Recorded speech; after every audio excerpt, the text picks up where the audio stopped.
name's Don Keefe. I'm the general manager of the Iron Stable Garage here in Largo, Florida. I've been in the automotive business most of my life in one various way or another, starting out working in dealerships. And then I got a degree in journalism and worked in the car magazine industry for 36 years. And I still do that a little bit, but I'm also doing this restoration thing, and it's been a lot of fun so far. Started about 8 or 9 months ago, and we've been restoring a lot of really interesting, really high-end cars, things like Plymouth Superbirds, GTO Judges, uh, things of that nature. And today we have this car here. This is my personal car. It is known as the Wellman Special. It was built by a gentleman by the name of Warren Wellman, and this car is a really interesting combination of steel and fiberglass body components. It sits on a 1964 Chevy Impala chassis, which has been shortened and reinforced. It uses the cowl, windshield, and doors from a 1954 Chevy Bel Air convertible, but they were sectioned about 4.5 inches or so. And that body section was fitted onto the chassis. And then from there, custom one-piece front and rear fiberglass clips were installed. They're one piece except for the hood and the deck lid. And this car has a lot of really interesting features to it. Dr. Wellman, he was a college professor, and he was also a woodworker, a luthier, a guitar maker, and also designed and built furniture. So this car has a lot of custom woodwork in it, including the steering wheel, the console, and the dash. And the steering wheel is 100% hand carved using 4 different species of wood, and it was not done on a lathe. That was done by hand, which is just remarkable. Really, really beautiful stuff. Under the hood is a 283 Chevy, which has been rebuilt, and it's hooked to a Saginaw 4-speed manual transmission. And the car's a little grubby looking right now, but it's going to be restored, and it's been mechanically restored, and the car runs and drives like a new car. It really is remarkable how nicely this vehicle actually drives down the road. You can see in the back there's some really interesting details. The taillights are from a 49 or 50 Lincoln. It's got a rear bumper that's not on it right now, but it's the center section from a 1965 Impala, and it really gives a nice factory look to the car. Like I said, it's not on the car right now, but it will be going back on. Up front, it has the headlight buckets from 1951 Ford or Mercury, and it also has the inner headlight lamp assemblies from that.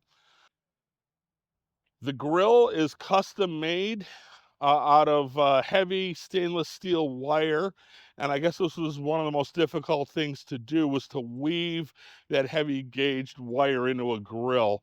And if you look at the openings, they're all hand done. It's really remarkable. The car has a very finished look to it. It almost looks like it could be a factory car from the overall build quality and the solid feel that the metal doors give you. And just a remarkable car all around. Like I said, it runs and drives beautifully.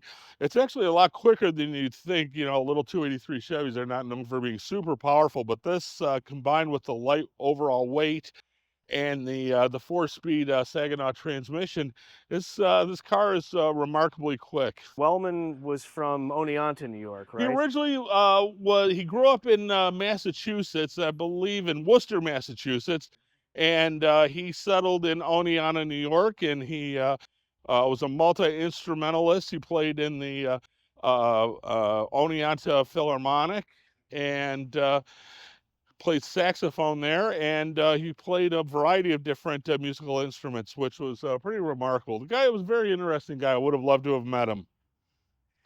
And so walk me through the progression of the build, right? Because he kind of built this over the course of a couple different eras in his life, right? Yeah, the car was designed, I believe, in the late 1960s, and I think it already had kind of a vintage look to it by that time. But he started actually building it in 1970 and finished it in 1982, which is why you have the late model side marker lamps on them. and all that. So that is what was required to make the car street legal in New York State. You talked a little bit about the Chevy 283, but tell me about chassis. I think you told me about the It was transmission. it's a shortened 1964 Impala frame. Now those were X frames back at that era. It was shortened, but then the rear section of a 1969 Impala station wagon chassis was grafted in, so it's got the X member in it, and it also has side rails, and also has an extra subframe that was built in it. So the chassis is actually very, very stiff in it, and there's no creaks or rattles in this thing. There's no cowl shake, no nothing. This thing goes down the road. It feels like as solid as a bank vault. Yeah, I watched you start it up, and it didn't even really quiver. You know, it looked like a Yeah, no, regular production it's car. almost it's this close to being a factory style car. All right, so what do we have in the trunk here? Not very much, actually. The trunk is not currently bolted in. Like I said, this is an unrestored vehicle, but inside is a spare tire, and that's about it. Underneath that bulkhead is actually the gas tank. Ah, okay. So that's why it's so the trunk is so shallow, is to make room for the fuel tank. Well, what more do you need, you know? Yeah, right. It's a convertible, so the storage is limitless for transport, right? You can put something in there that's 20 feet tall and still have room. Yeah, pretty much. And I suppose this chassis is sturdy enough to actually put a trailer hitch on it and drive it around with a trailer if need be.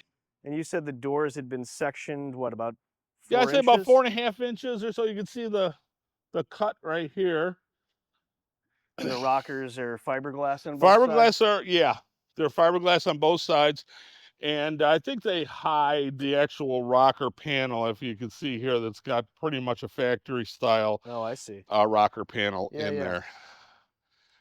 This is actually, I mean, a lot of our cars are done to a high level, but plenty more never really finished. Yeah. This one has like kick panels and door cards, and Yes. said the radio even works, right? Yeah, the radio works. Yeah. It's an old Radio Shack in-dash unit, which for me is kind of a nostalgic deal because that was my era, the early 80s. And yeah, the seats came out of an Opel Manta. Ah. And these may not survive the restoration. We may be putting something a little more period correct in there. I want the car to look like something that was built in around 1954 or so, and that's how we're going to finish it off. And let's talk fender flares, because now you inherited from Jeff Hacker. That's Yes. who originated the car after getting it from the original family, if I remember correctly, our good buddy Jeff. But the model that Wellman built for this to kind of guide his actual car build, you said did not have not like this. flares? No, I mean they had a little bit of a lip on them, but nothing like this. I mean, like I said, I think this Dr. Wellman may have seen Smokey and the Bandit at the movie theater and decided to incorporate that into his design after the fact. I could believe that. So it'd be about the right time period too. And we were talking a little bit earlier, so you've got the metal doors from the donor, 52 Chevy Bel Air convertible, but then the actual stamped metal profile on the doors, you actually translated into the body, and then even brought that sweeping curve into the fiberglass front end, which is pretty impressive. Yeah, it lines up nicely. It's a very seamless sort of transition, and the contours are a little exaggerated, because the car is kind of short. It gives it a little bit of a bulbous sort of look, but in actuality, the car's a lot sleeker in person than it would appear in pictures. So that's an added bonus. All right, can we see under the hood here? Yes, we can. The hood is similarly flimsy and deteriorated, but that'll get fixed along the way. Yes, we will be restoring this. All right. And as underneath, we've got that ubiquitous 283 Chevy V8. It's been rebuilt. The car and the engine have about 13,000 miles on it. But if you look inside here, you can see that it's got production style metal inner fenders. You can see the cowl is all production. You know, from the 52 Chevy, you can see the body mounts underneath, down low on the frame. Oh yeah, look at that. I mean, this is a very, very well built vehicle. Well, he kind of did it smartly. You know, the Yeah. donor car looks like it made its way into a lot of components for the car Yeah, rather and a than lot of trying to. yeah, I know it's one of those deals where, you know, you don't have to reinvent the wheel. If the stuff's already there and it will fit, why not use it? Yeah, absolutely. And we were talking a little bit earlier too about wheel and tire combination, right? I think Jeff had said he got it and it had 14s and now it's got 15s and he had Yes. true spoke wheels on it, but you had Yeah. some thoughts about Yeah, what I'm you not might really do. sure exactly where to go with that. We were thinking of maybe just retaining the stock steel wheels and maybe put some trim rings on there, maybe chrome spider in the middle, or maybe a baby moon hubcap or something like that. You know, I want it to look period correct. I don't want to put like some 22-inch wheels on it or some nonsense Yeah. like that. I want it to look like, you know, this is how it came from the factory. Sort of an alternative universe sort of factory build, if you will. Yeah, even looking at some of these details, thinking about 52 Chevy, this line almost kind of mimics some of the lines that you would have had in the rear quarter of that. Yes, and if you look inside here, oh, there's a metal door jamb. Oh yeah, look at that. So it's a very solid vehicle, and from all the standpoints you can see, all the door mounting points, all that stuff, it's all metal. So it's very solid feeling. There's no flimsiness about it. There's none of that weird fiberglass bendy sort of thing going on like you would get with a lot of typical kit cars. Yeah, I was impressed because as soon as you slammed that door, Yeah. I knew the doors were metal, but I didn't realize the entire frame still was, which makes a lot of Yes. sense. And Yes. it looks like it's got heat in it, which would make sense from where he was from. Yes. Yes. You were thinking about maybe trimming the flares a little bit? Yes, yeah, I don't think they really look period correct. I So what we're agree. gonna do is we're gonna trim those back and have maybe like a quarter of an inch lip all the way around, and I'll retain the cutaway pieces for historical purposes. But generally, overall, the look is going to be a little more integrated, Yeah, I think that's a good and move. it also allow me to maybe run a little wider rubber too. Might have an opportunity to maybe open up the wheel well a little bit and, you know, make it a little sleeker. Absolutely. Let's have you there, and then I All right. want to talk to you. I think we've covered a lot of the good bases here, but why don't you tell me a little bit about what drew you to the car? Because obviously Jeff has and has had a lot of really unique looking cars. So what drew you to this one specifically? Well, the first time I saw it, I was like, "Wow, that is a weird looking little car." But, you know, when you the car really kinda draws you in, because you start to notice some of the details about it. It's like, "Wow, it was really well thought out." And then it pulls you in, and pretty soon you're like, "I want this car." And that's kinda what happens. So, when, Jeff, said that the car was available, I was like, "I gotta jump on it." You know, this is literally a once in a lifetime thing, and I always wanted to own a one-off vehicle, be it a factory prototype or just something that you go to a car show and you were 100% sure there was not going to be another one of them like it. And that was the case with this car. And so we're going to get this car back up. I'd like to you know, honor the memory of Dr. Wellman in that fashion, but also have some fun with it, running down the road, and just having fun with it, putting miles on it. You know, I think, you know, show cars are great, but this has got a mild enough drivetrain where it just begs to be driven. Absolutely. And we almost forgot the most important part, color. You were thinking about changing the color. Yes, I'm not sure that this color is really doing it justice. Apparently, it was originally a dark blue at one point. It's almost black. It looks like a faded black paint job at this point.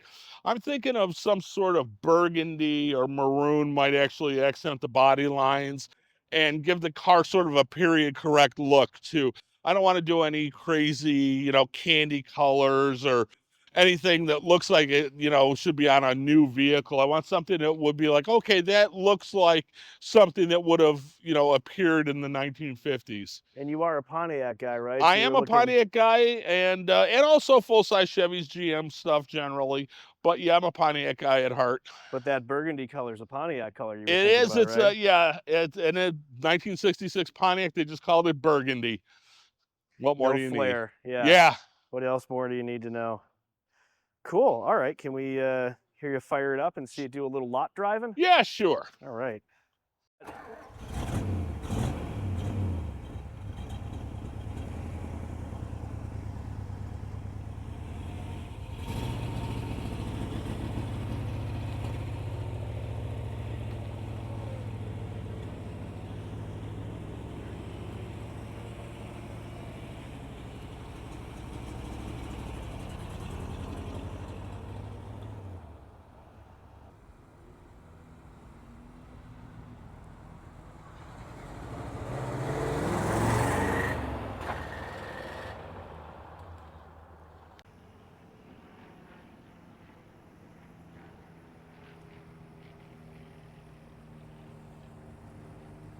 It looks smooth going through the parking lot. It looks smooth going through the parking lot.